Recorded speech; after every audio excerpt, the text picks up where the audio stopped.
both parties before the midterms.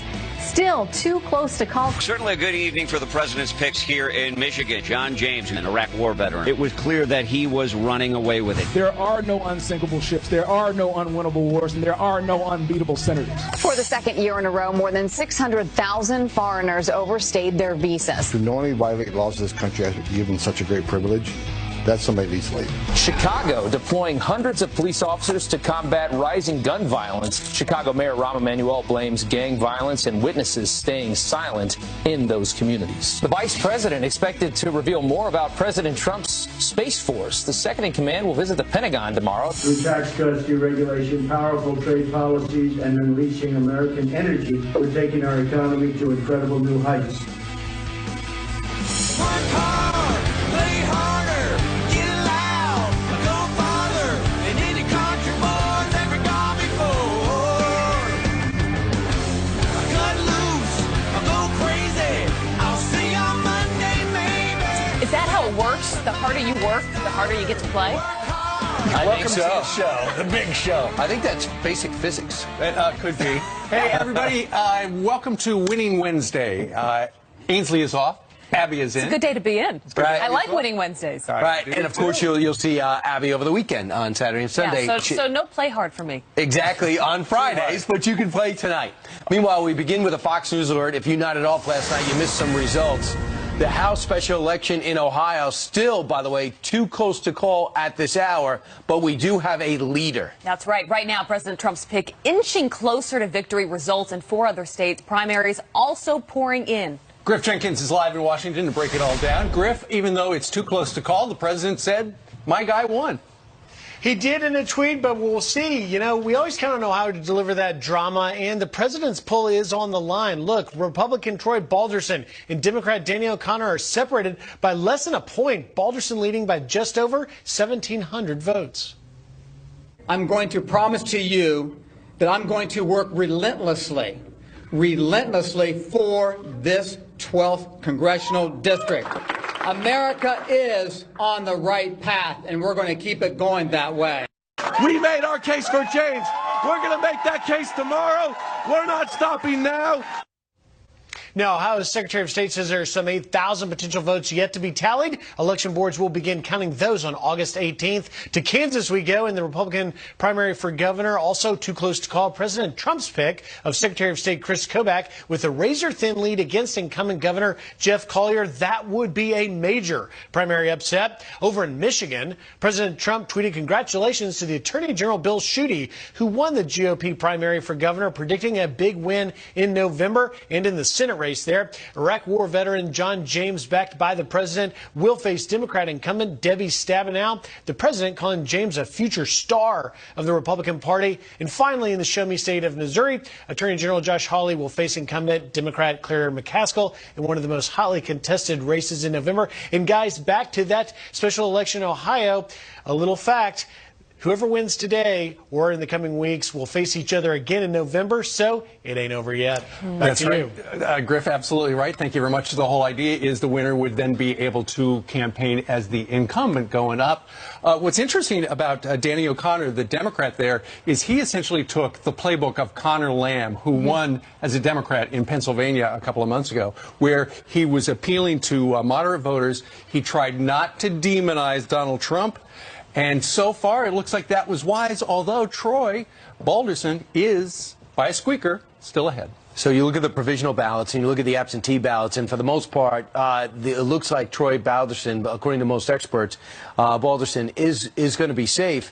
I also think it's important to point out that if you go on Danny O'Connor's website, he's got nothing anti-Trump. In fact, outside some environmental beliefs that Donald Trump doesn't have, he also talks about working across the aisle. So it makes you wonder, will the crowd show up for Bernie Sanders and this 28-year-old out in New York, and you have Cynthia Nixon saying, say it, we're socialists. If they say it, they would have got blown out in this district. So if you run like a Republican, you might actually do well in a Republican district. There's a reason why Ocasio-Cortez didn't go visit this district, because I don't think her voice would have been well received there. It's a good point on O'Connor, but Balderson, we'll see how this plays out. But if he gets to that finish line, I don't think he would get there if it weren't for President Trump going and doing that rally just a few days ago. I think it's a reminder to Republicans, you need more than just Trump out there campaigning for you. You need to be likable. The local paper actually endorsed the Democrat. The first time they've done that in decades, because they said that he couldn't identify on anything other than Trump. They didn't know who he was as a person. Meanwhile, regarding and other candidates should take a lesson of that. It's good to have the president there and have the money behind you and say, I have his support, but who are you? Tell me who you are. Why should we vote for you, not the president? Plus, the president can motivate the other side as well, as we have seen in certain cases. By the way, regarding Alexandria Ocasio-Cortez, we're going to be talking about this a little later on as well. In Michigan, she and Bernie Sanders came out for the governor, right? That guy lost. She campaigned for Missouri's 1st District candidate. Her candidate lost. In Kansas, with Brett Welder, who she famously appeared with Bernie Sanders, the race is too close to call. Meanwhile, one of the things that has motivated voters this particular voting cycle is immigration. And as we have seen by the number of people who have overstayed their visas and the number of people in the United States who value that as the #1 problem with the country, the numbers are both big. Yeah, 606,926 foreign nationals. That was back in 2017. So it shows that the top 3 countries overstaying, Canadians, Mexicans, British. Look, this is a country people want to come to, but this also highlights once you get here, you want to stay. You don't want to go back to where you came from. There's between 11 and 14 million illegals here. A lot of them have overstayed their visas, so they should just stay because we have to abolish ICE, right? Those horrible people that make you abide by the rules in which you signed up for. And for the ones who snuck in, that's one thing. For the ones who overstayed, that's still a problem. The ones that got to round them up, ICE. Thomas Holman. It's a great privilege to be allowed to come in this country as a refugee or a non-immigrant and to knowingly violate laws of this country as given such a great privilege. That's somebody that needs to leave. They need to remove that privilege and remove them to the United States and send them home. For example, there's this Iraqi that came here as a refugee. Which he's talking about. Which he's just referring to. And this Iraqi here in our country had multiple crimes, including the latest one in Colorado, shooting a cop. And yet we're blaming ICE for the people, for him being here. Well, that man's name right there is Karar al-Khamasi. He is now charged with attempted murder of a Colorado police officer. He was involved in a shootout recently. Now, here's the thing.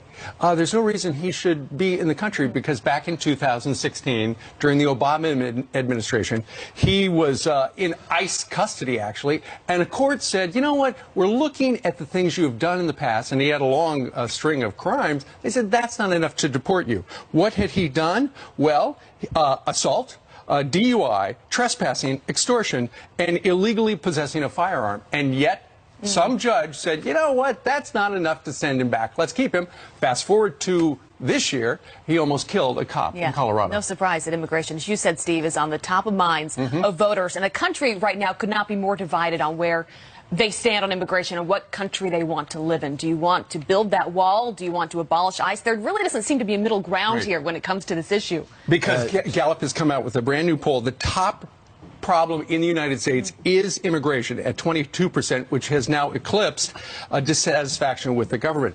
It's a political issue because with Republicans, they see immigration as impacting the economy. Democrats don't like the immigration crackdown. So between the two, that is what has ratcheted it up to the top of the list. All right, so this article sparked our attention, Brian. I know you probably saw this morning. A Notre Dame professor. So he makes an outrageous claim. He says there's a similarity between soldiers and the media. Here's what he says. He says, we thank soldiers for their service because they devote themselves to protecting our freedoms, and we should. But we should also thank the media for the same reason, especially when the stakes have never been higher. That is making the rounds. Ben Shapiro had his own reaction. Here's what he says in response. There are so many members of the media who seem intent on treating the media as a separate class from the rest of Americans. And this is what Americans are responding to. The media don't seem to care when Americans are attacked on a regular basis by politicians or when media members attack regular Americans on a regular basis. But the media's defensiveness just demonstrates that their real interest lies in self-protection, not in standing up for the American people. And this is a serious problem. It is, and why is our press free? Because the men and women who wear the uniform every day to give us those rights, to be able to hear at the couch, tell you what's going on, for folks in newspapers to write what's going on. But for this professor in management at Notre Dame to suggest there are parallels between the military and the press, some people have said, really? And he hopped on enemy of the people line, which I wish the president would not say, because I don't believe the media is the enemy of the people. You might say, I don't like this person, I don't like that person, but saying the media is the enemy of the people is a wrong path to go on. But to say you're satisfied with the way other networks and other websites are treating you, I think that would be inaccurate as well. And that's what the whole professor was jumping off. He should sit down and actually talk to members of our military. I've got 2 brothers in the Navy. Yeah. I could not imagine sitting down at the dinner table and telling them what I do is just as important as what you do. Well, they're important on different levels, right? But to say they're the same thing, to say they are similar in any way, I can't imagine, you know, they would probably be respectful because that's how our military is. But what they go out and do every day, Steve, you said this, they allow us to do what we do. They allow us to sit on this couch and be able to talk freely. They also don't ask what president they're serving, by the way. Sure. They don't get political. They stand up and they go in their ass. But it's important, if you go to Turkey and you're a member of the media and you say something against the Turkish government, you go to jail. Same thing in Russia. You say something. Same thing in China. Ask Google. They can even put certain phrases in order to put Google in that country. Sure. So anything that says anything anti-government. So it's, I think I could see some merit in what he's saying. I don't necessarily see the equation. Done correctly, journalism plays a vital role. And there are a lot of good journalists out there that are in harm's way when they're covering war and they're out in dangerous situations, so we don't want to undermine that. But to compare the two, I think people need to give that a deeper thought. Send us what you think on that, friends at foxnews.com. Well, I don't think Jillian can be compared to anybody. There's no one quite like her. Jillian Milley with the news. Oh, thank you very much. That is quite an introduction. We do begin with the Fox News alert and some breaking news. Let's get you caught up on this. A manhunt underway in New Jersey after 2 officers are ambushed at a red light. A gunman opening as many as 25 rounds at the undercover detectives. This was when they were in an unmarked car in Camden. Incredibly, both officers are expected to survive. This most recent attack on cops comes just hours after an FBI agent was shot trying to arrest a murder suspect in Los Angeles. That agent is expected to survive. It's been 3 weeks since Molly Tibbetts vanished in Iowa, and this morning we are getting a better glimpse into exactly who she was. A friend posting this video from the day before she disappeared, showing the 20-year-old laughing and smiling. This touching video from 2016 also surfacing online, showing Molly sharing a personal story about prayer during a faith event at her high school. Got down and I prayed, and I asked God to give me the strength to make it through it, to tell me what to do, to help me out with whatever happened, and to know what his plan was. In that moment, I kind of knew that that was God's way of showing me that the power of prayer was really something. A reward for information leading to Molly now reaching over $300,000. 4-legged heroes could soon be recognized with the first ever medal honoring military dogs. The legislation is part of the massive defense bill Congress recently approved. President of the U.S. War Dog Association, Ron Aiello, has been trying for years to make this happen. Aiello says his dog Stormy were one of the first 30 Marine Scout dog teams deployed during the Vietnam War. I wouldn't be here today if it wasn't for my dog Stormy. I can tell you the first patrol I went on, she saved my life immediately. There was a sniper in the tree to the right flank, and she alerted on the sniper. Each branch of the armed services will establish criteria for selecting canine medal recipients. That's a look at your headlines. Oh, Stormy there. What a great story. All right, Stormy back in the news. All right, 13 minutes now after the top of the hour. Mayor Rahm Emanuel with every excuse for the surge in violence across Chicagoland. But one former Chicago officer says the mayor has blood on his hands, and he will join us next. And while some football players protest during the national anthem, one living legend says you'll never see him kneel. Jim Brown's message for those protesters. This is not a bed. There are too many guns on the street, too many people with criminal records on the street, and there is a shortage of values about what is right, what is wrong, what is acceptable. There you've got Chicago Mayor Rahm Emanuel on Monday blaming gangs for a violent weekend in his city where 12 people were killed and I think over 60 people were shot. Our next guest says Rahm Emanuel is one of the people to blame. Joining us right now is former Chicago police officer and founder of 7-Star Consulting, Dimitri Roberts, joins us from our nation's capital. Dimitri, good morning to you. Good morning, Steve. This is personal to you because your brother was shot. Yes, he was. Very unfortunate and a very good young man, but outside of what's happened to me and my family, this is happening for a lot of people on both the south and west sides of Chicago. And at this point, it really has to come to an end. Okay, but the question is, what are we going to do? I mean, we've heard a number of prominent Democrats in Chicago say, Mr. President, you got to help us because the people in charge here don't know what they're doing.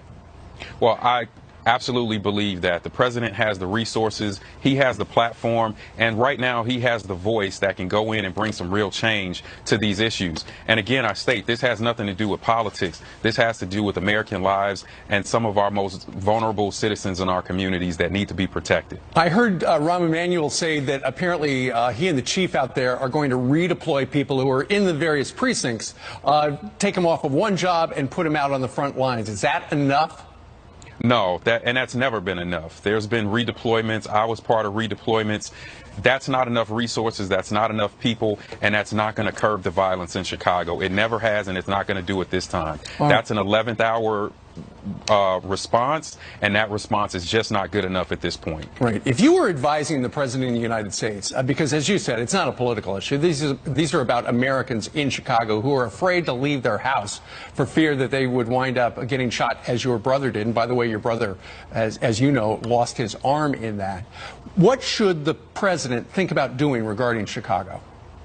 Well, one, more resources. Two, at a national level, looking at not just how these issues are addressed in Chicago, but how these issues are addressed throughout the nation. These issues are going on in every major city in this country, and it has to be addressed on a national level. But I can't stress enough that these under-resourced communities are feeling the brunt of what's happening, and that has to change. And the president can do something about it with the stroke of a pen, as we know. And you think the president should visit Chicago, and even though he is not welcomed by probably Rahm Emanuel, you feel will be voted out quickly? I think that this is Rahm's last stand, and the reason for that is the folks that could have helped Rahm stay in office are in the graveyard, unfortunately. All right. And yes, the president needs to go there. It's his duty and his responsibility to ensure that all Americans are protected and taken care of at this point. Indeed. All right. Dimitri, thank you very much for your point of view. Thanks, Steve. All right. The United States now working on identifying dozens of remains returned from North Korea. We are live with an update from the doctors working on IDing them, coming up next. This program.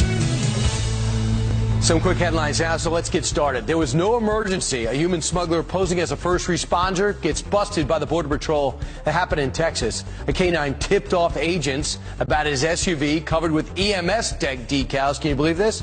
Three illegal immigrants from Brazil in the car also arrested. And you got drug traffickers, and they give a whole new meaning to the term rolling in dough. Mexican police finding thousands of dollars worth of cocaine stuffed in bread rolls at the international airport in Guadalajara. You're seeing a picture there. The drugs were headed to the States and worth about $270,000. Now to Abby. Wow, unbelievable. Thank you, Brian. All right, well, last week, 55 cases of remains believed to be U.S. service members from the Korean War arrived in Hawaii. The DNA testing began immediately in order to ID the remains, which in some cases can take months, could take even years. Here with an update on how the process is going, Director of the Defense POW MIA Accounting Agency Laboratory, Dr. John Bird, and Director of the DoD DNA Operations and Armed Forces Medical Examiner System, Dr. Timothy McMahon. Gentlemen, thank you both for being with us. Thank you, Abby. So, Dr. Bird, look, this is so important to so many families. What you all will be doing for the next months, as I said, even years. Tell us what this means for you. This is not just about sifting through it and finding what's in there, but it means so much, right? This is the only country, I think, that would give the respect and the proper burial to so many people that serve this country. Well, it's a very meaningful mission for us, and for me as a forensic scientist, it's one of the kinds of jobs that you just dream of, where you have the opportunity to help families reach closure and to provide some kind of a service back to these service members who sacrificed their lives in the Korean War. So it's very meaningful, and it's very moving to be a part of it. And, we're here this week for our annual meeting with the families of the missing from the Korean War.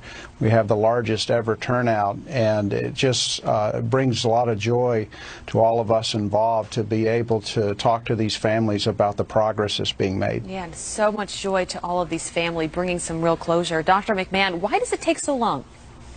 So we have to use a multifaceted approach that utilizes both mitochondrial DNA and nuclear DNA. But we have to tag that approach to fit the quality of the DNA that we're coming out. So unlike a modern crime scene sample where the DNA is very, very intact and we can get a result in pretty much 24 hours, this DNA has been in the environment 70-plus years and has actually been degraded, which we call being chewed up into very, very small pieces. And so it takes time, but we have to do everything in duplicate because the last thing we want to do is give the wrong answer to the family and in our addition to aid the DPAA in their identification efforts. Yeah. Dr. Bird, you were talking about it a minute earlier. As doctors, you have to be so meticulous, but what was going through your mind, both of you, I'll ask you this question, when you saw those 55 cases coming into Hawaii, when you had the flag draped over them as a doctor, knowing what you were about to do, what was going through your mind? Well, of course, there were a lot of details of what we were going to need to do to make sure that we're pursuing these identifications as aggressively as possible. But at the same time, having had the opportunity to go into North Korea again after many years and being able to ride with the remains back, and I even was able to help drape the flags over the boxes for the ceremony when we got back to Osan, Korea. It's just it's a once-in-a-lifetime experience. It's tremendous feeling. I can't even imagine. Dr. McMahon, what does it mean to you? For me, it's, again, it was a very exciting time. For the first time since the early 90s, we're receiving new samples that will be able to assist in bringing our heroes home and giving them back to their loved ones. All of my scientists in the lab, the day that they touched down in Hawaii, there was an air of reverence and awe in the lab, and then getting ready to do the important mission that we need to do. Yeah, I also want to remind our viewers of the number to contact a DNA sample donation. The contact numbers we'll put on our screen here. There are a few of them, so we'll make sure we put them on our website as well. But if you're a family member or know someone who might be connected or be able to provide more information or DNA, please call those numbers. Dr. Bird, Dr. McMahon, thank you for being with us this morning, and thank you for what you do for this country. It's an important role that you play. Thank you. Thank you, Abby. All right, have a great day. Coming up on the show, while some football players protest during the national anthem, one living legend says that you will never see him kneel. Jim Brown's message for those protesters you don't want to miss. That's next. Plus, guess who isn't invited to dinner with the Democrats? Bill Clinton. That is a tease. We're going to have to explain. But first, a very happy birthday to the singer Shawn Mendes, one of my very favorites. He turns 20 years old. He's only 20? And he's had an amazing career, that guy. He's 20 years old today. Happy birthday, Shawn.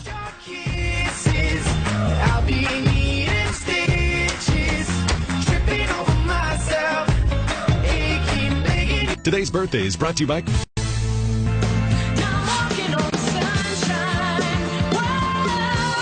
This is so exciting. I've been waiting for this day, Janice, for a very long time. If you didn't know, Janice has been working so hard on a project near and dear to her heart. You can see it there. Tell us about it, Janice. Oh, my gosh. It's a memoir that is mostly sunny. That's what it's called. It sounds French the way you said it. Memoir. A memoir, yes. Is it going to be Brian, that should how you pronounce it. You know what? In the book, I do talk about my Canadian heritage. I do know French. I can speak French. You can? I can. Well, Not right now, but this is not a children's book. This is your book. No. So I have written children's books, but HarperCollins got in touch with me and said, you know, we know you write kids' books, but do you have an adult book in you? And you guys know, the Fox and Friends family knows that I've dealt with challenges in my life. I was diagnosed with MS back in 2005, and I've realized throughout the years and the challenges that if you have a sunny outlook on things, you can get through pretty much anything. Right, because you have had a lot of rainy days. I've had a few rainy days, but you know what? The sun always comes out after the storm. So I'm really excited about this. Abby, you've known about this for a while. And, you know, there's something about writing about your life and realizing the journey that you've been on and thanking all of the people that have helped you along the way, including all of you. There's no bad stories here on the couch. Well, Janice, you are one of the sunniest Then I'm not people. getting it. You are one of the sunniest people that we know, though. And the cover is beautiful. And every time we all sit down and talk to you, we learn something new about you and your life. You've got so many stories to tell. And just a reminder for people just to have an optimistic outlook. And you can get through anything. Well, I'm very grateful for the people here at Fox and Friends for encouraging me. I've been here 15 years. There's a reason for that. You guys provide me with a sunny outlook every single day. So March 2019, you can pre-order it. I won't be talking about it for another 6 months, but we wanted to show you the cover. Famously, Charles Barkley wrote an autobiography and then said a lot of the stuff wasn't true. No, this is all true. Is this all true? Yes, all of it. Okay, good. Because you wrote it. I did. Good job. He may not have written his own book. Was it therapeutic to write? Absolutely. And, you know, just going through the journey of growing up and how I got here. I mean, I'm a kid from Ottawa, Canada, and to come here to New York City, it's a pretty big dream of mine. And I'm just very grateful to all of you. And thanks to all the people at home. When's it coming out? So supportive. March of 2019. All right. Okay. Mostly sunny. That's hopefully the rest of my life. Always. All right. Janice, we adore you. We cannot wait for this, and we can't wait to read it. Thank you. Congratulations! Oh my God, I can't exciting. believe it's so crazy. Normally, I don't let Abby speak for me, but here I will let you. We do adore you. Aw, Brian. All right. Meanwhile, it's time for some headlines over there. Jillian. And congratulations, Janice. It is beautiful. I cannot wait to read it. Thank you, Jillian. Let's get you caught up on your news, starting with this story. Bill Clinton's name is dropped from a Democratic fundraiser amid rising pressure from the hashtag #MeToo movement. Activists called for the former president's name to be removed from the New Hampshire Kennedy-Clinton dinner after he drew widespread criticism over his affair with the White House intern Monica Lewinsky. The New Hampshire Democratic Party saying the name change came to emphasize the party's commitment to elect Democratic women. Instead of being known as the Kennedy-Clinton dinner, it will now be named after former First Lady Eleanor Roosevelt. Anti-Trump comedian Rosie O'Donnell still can't understand why President Trump was elected to lead our nation. Why do you think Americans voted for him? I think largely because of the Celebrity Apprentice. I blame Mark Burnett for creating a false narrative around this man. Nobody treated him with respect or dignity until this show came on. O'Donnell says President Trump was always considered a joke and a laughingstock before the hit show. The comedian has been feuding with President Trump for years. She led a musical protest at the White House on Monday. We told you about that yesterday. High school students kicked out of class for wearing an NRA shirt. One of their mothers says the teacher was way out of line. I think he's there to teach. I don't think he's there to discuss his personal beliefs. The two sophomores say they were singled out and given a lecture about why guns are bad by their teacher in California. The school says the shirt did not violate dress code policy. It's unclear if the teacher will face any consequences. Listen to this.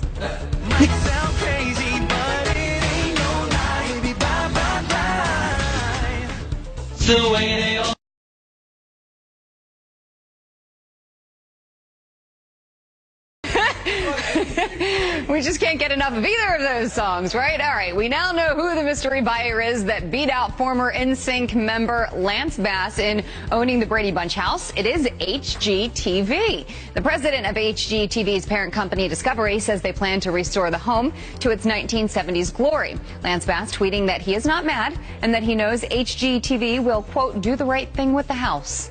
And So maybe they'll make a new show out of it. Absolutely. I would suspect that. So Lance Bass didn't buy it. He did not buy the house, no. All right. All right. I'm going to buy now. All right. Thank you very much. As long as you have no more show tunes to roll out. Nothing else. So we have one tune that's been pretty much the same for a while, and that is Taking a Knee during the national anthem. And the NFL, are they ever going to solve that problem? No matter where you are, what perspective you are, you're usually fervent in your belief. But when Jim Brown, the legendary running back, came out, who famously in the 60s stood by Muhammad Ali when he decided to boycott the Vietnam War, and along with Kareem Abdul-Jabbar and others, was a real of somebody to really fight hard for racial equality. This was significant. Right. He was at the premiere of HBO's Hard Knocks, and he told this to the Associated Press. He said, "I'll never kneel, and I will always respect the flag. I'm not going to denigrate my flag, and I'm going to stand for the national anthem. I'm fighting with all of my strength to make it a better country, but I don't think that's the issue, because what is the top side?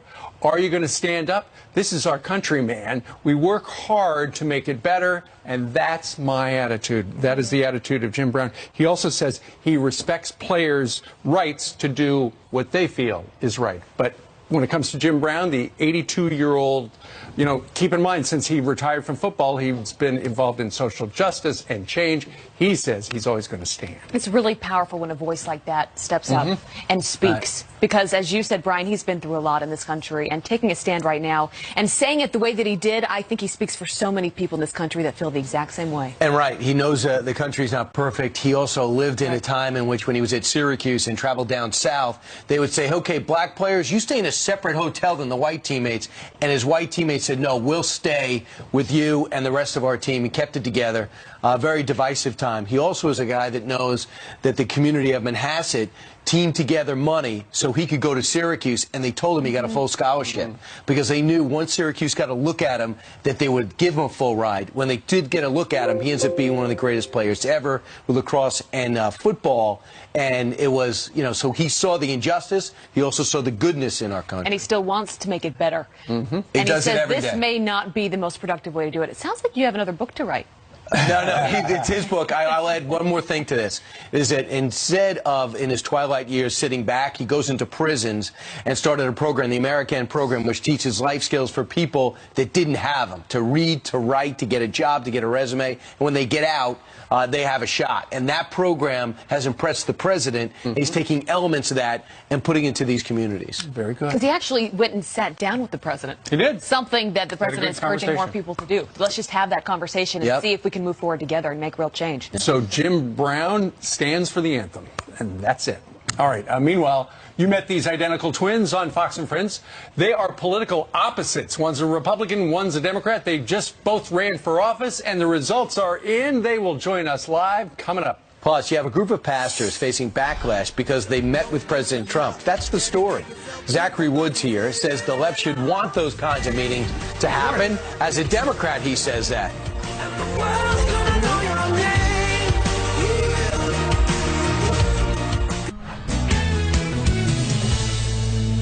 I got a group of pastors facing backlash for meeting with President Trump.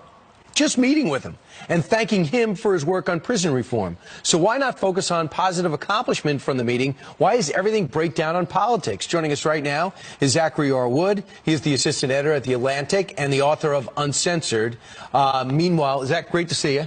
Great to be here. All right. Before I talk to you about your opinion on this, I want you to hear the pastor, Van Moody, from Saturday, talk about his meeting with the president and the backlash he faced.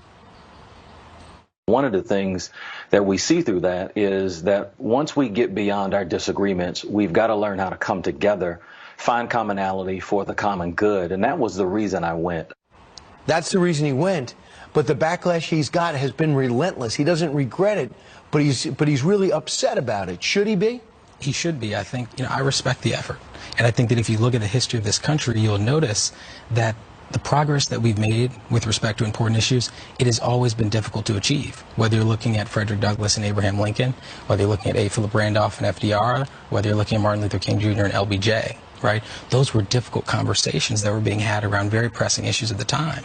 And they weren't always easy to have, but we have to make the effort. Yeah, I mean, you have a lot of people like Van Jones who said, when the president of the White House called me up, I've been very critical. Right. But when you talk about prison reform, I care about prison reform more than I do politics. Exactly. What's it going to take? And if it's about the American people, if it's about addressing issues that are critical in terms of improving their quality of life, then we have to put political differences aside and say we're willing to make an effort to listen and understand. Why don't we?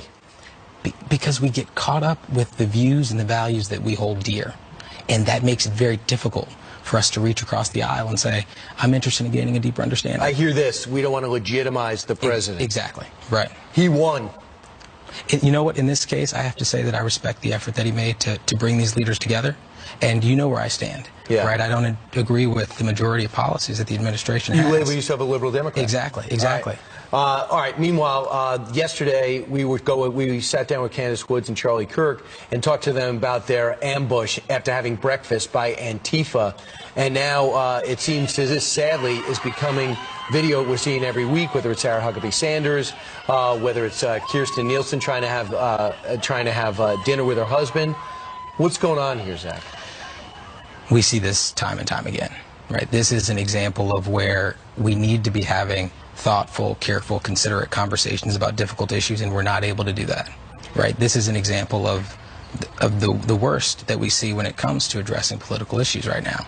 We were at a point where maybe Candace or Charlie would have been engaged in debate on the street, and you might think, wow, okay, that's what we'd hope for. Exactly. That's what you thought, but right. Instead, water and eggs. Exactly. And a whistle and a bullhorn. Right. Stop them, harass them. Exactly. And it really deters from other efforts that are being made. Right? You've got two college professors right now, and you know I've been in the free speech fight for a long time now. Cornel West and Robert George. Robert George is a known conservative, Cornel West a leftist, right? But they're going around the country traveling and speaking together about the most important issues and the value of listening and learning and higher education. Do you feel backlash when you listen and learn and don't attack back at Republicans?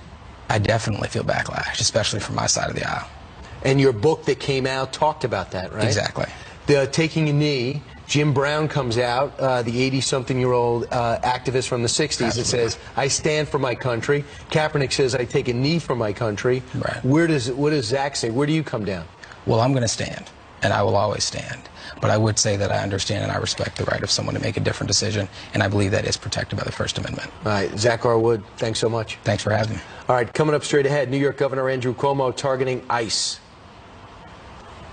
We'll do nothing cooperatively with ICE. If they do any criminal acts, which a police force can do, we will take criminal action.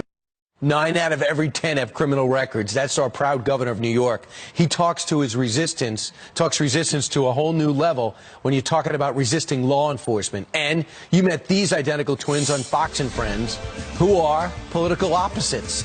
They both just ran for office. The results are in, and they will join us next live.